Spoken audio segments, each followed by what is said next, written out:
planning for this?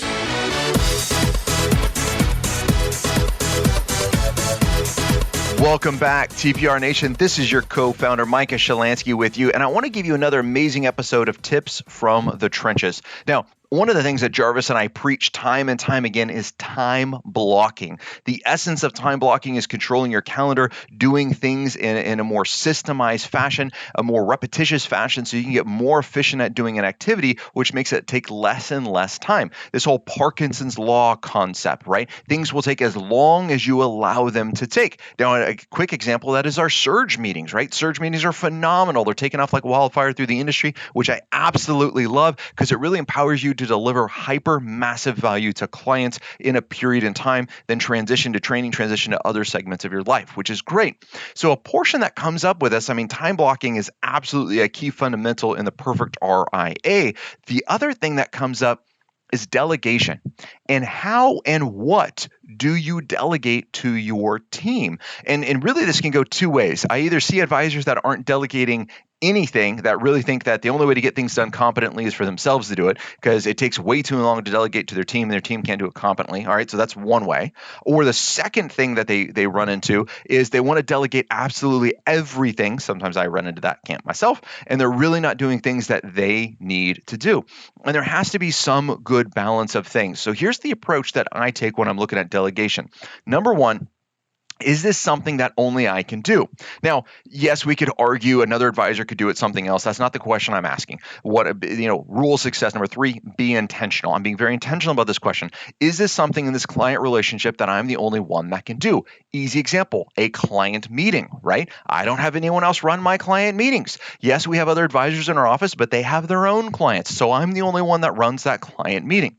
What about scheduling an appointment? Am I the only one that can schedule an appointment? No. In fact, I'm probably the worst one to schedule the client appointment because I'm going to mess the calendar up. And there's a lot of evidence to prove that in the past, right? So I am not the only one that can schedule that appointment. What about returning a client call?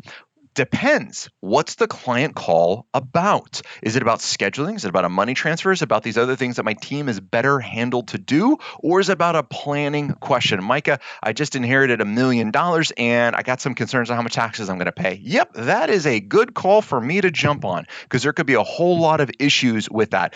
Micah, we just had a death in the family. I don't know what to do. Yes, that is a call that I need to jump on because that is an emotional call with a client and we need to walk them through those things, and that's what we have the relationship for. So those are absolutely calls that we need to set up, that we need to take. So one of the first things is, again, is it something that only I can do? The other thing I look at is this a one-time task or a repeatable task, right? Sometimes a client will give me a document. Sometimes they'll give me some information that comes in, and I'm just going to put it in the CRM directly, right? I'm going to throw a note in. I'm going to put my stuff in right away into the CRM because it's a one-off thing. By the time I delegated it out, it would take a while to get in the system, and it would take me just as much time to delegate this one-off task as it would just to do it. Well, that doesn't make any sense from a time perspective. If it's going to take me just as much time to do it as it would to delegate it, just do it and be done because it's going to be simpler and I don't have any follow-up. And here's where the trap that advisors sometimes run into is they'll say, well, Micah, it's faster for me just to do this, therefore I'm always going to keep doing it. But we forgot, is it a one-time event or a repeatable event? If it's a one-time event, you're right. Go do it once and be done. Probably don't delegate it. If it is a repeatable event, this is what you need to delegate. This is what you need to train your team to do. A couple of the big areas that come up is saying, Micah, it takes my team twice as long to do it as it is if I were to do it, right? I could do this so much faster than they could. You know what? And that's probably the case. I could probably do a lot of things faster than some of my team members could. However, the power of them doing it is a couple of things. Number one, I didn't have to do it.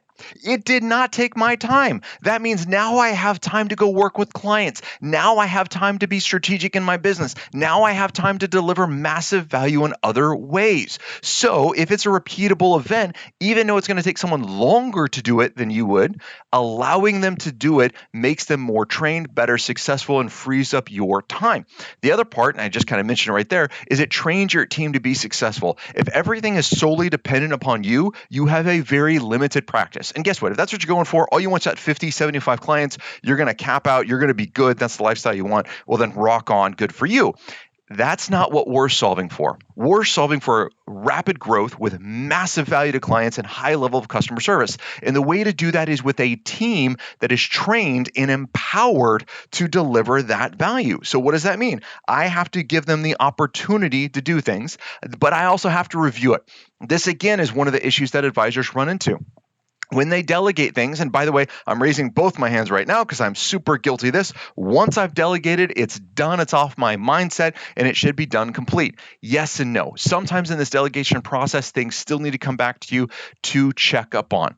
The third mistake advisors make when it comes to delegating, they take it back. Once you delegate something, you never, ever, ever take it back. Why? Because what have you trained your team to do? Once they don't want to do something, once they don't like to do something, they kick it back to you. And this doesn't have to be a conscious thought. This could be subconscious. I mean, think about it. If you've raised children, it's exactly the same thing. And I love my team. They're phenomenal, right? So this isn't a condescending comment. But if I tell my kids to do the dishes and he doesn't do the dishes and I go and do the dishes, next time I tell my son to do the dishes, is he going to do the dishes? No, he's not going to do the dishes because he knows I'm going to do them, right? And this is the same thing with someone else. If somebody asks me to do it and I go to do a task and they've already done it, the next time they ask me to do that task, I'm not going to do it because I know they're going to do it. So it's the same concept here. Once you delegate something, you cannot take it back. Now, that doesn't mean you can't review it. That doesn't mean you can't work with someone on how to complete it in order to get it done. That is 100% the case. Once you delegate it, you can't take it back. One of the things that I love to say when something comes back to me, especially if it's something new I've delegated, before I even look at this, say, is this your best? That's it. That's my question to my team members. Is this your best? 9 times out of 10, they will take it back, walk out of my office, and come back for another round, right? And then when they hand it to me, I haven't even looked at it, and guess what my question is going to be? Is this your best? Now, some of them will still take it back and come back for round 3. Again, I still haven't even looked at it yet. And some of them will say, no, this is my best. I have got it to a certain point. But what I'm training my team to do is do not give something to me until it is your best. Now, sometimes your best means, hey, I got to a sticking point.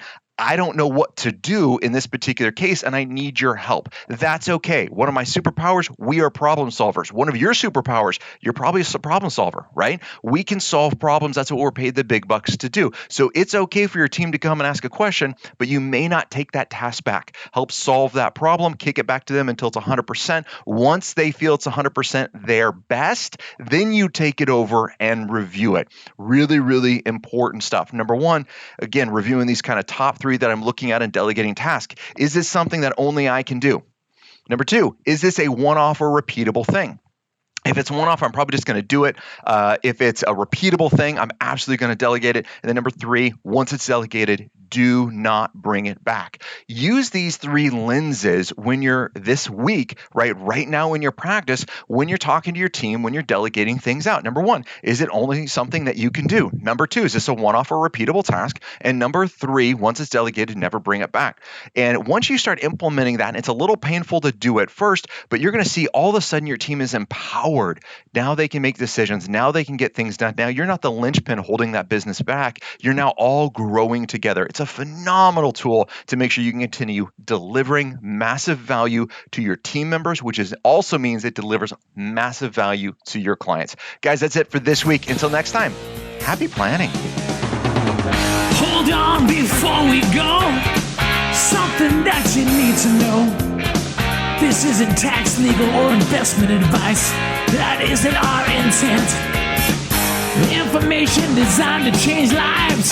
Financial planning can make you thrive. Start today, don't think twice. Be a better husband, father, mother, and wife. The perfect RIA, the perfect